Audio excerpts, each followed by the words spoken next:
I decided to play the Battle of Waterloo today, but first, I had to double check something important. What you're telling me, essentially, is that Napoleon was a short, dead dude. Okay, so maybe my history is a little rusty, but in lines of battle, the history books don't matter. I have 40 turns to make sure the short dead dude actually wins this time.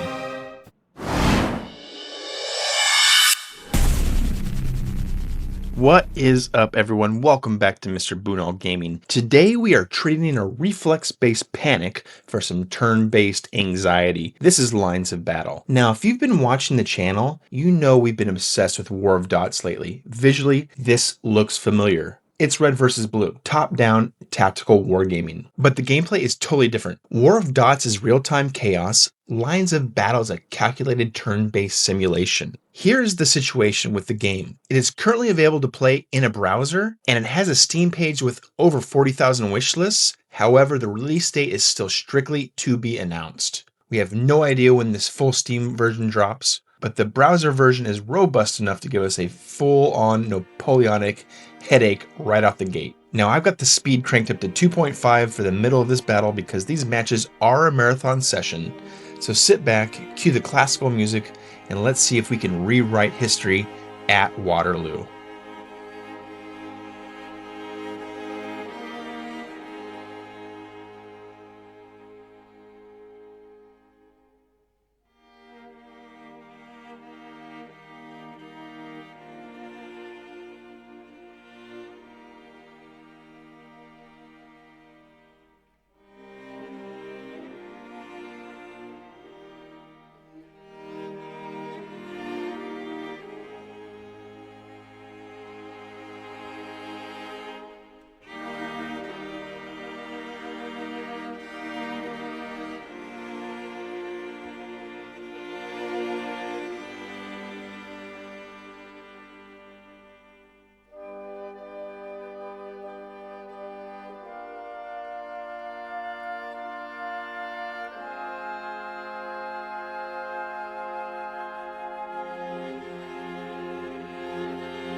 And there it is. The history books have been rewritten. I have to say, for a game that's just 2D sprites on a map, the tension in those final few turns is insane. The simultaneous turn mechanic really forces you to predict the future rather than just reacting to it. If you like the War of Dot style red versus blue strategy, but you want something that requires a bit more brain power and a little less clicking speed, definitely check this out. Action item. Go find Lines of Battle on Steam and wishlist it. It helps the devs out a ton, and hopefully it convinces them to give us a full release soon. If you enjoyed this historical deep dive, hit that like button and subscribe to the channel for more indie strategy games. I'm Mr. Bunal, and I'll see you on the next battlefield. Peace.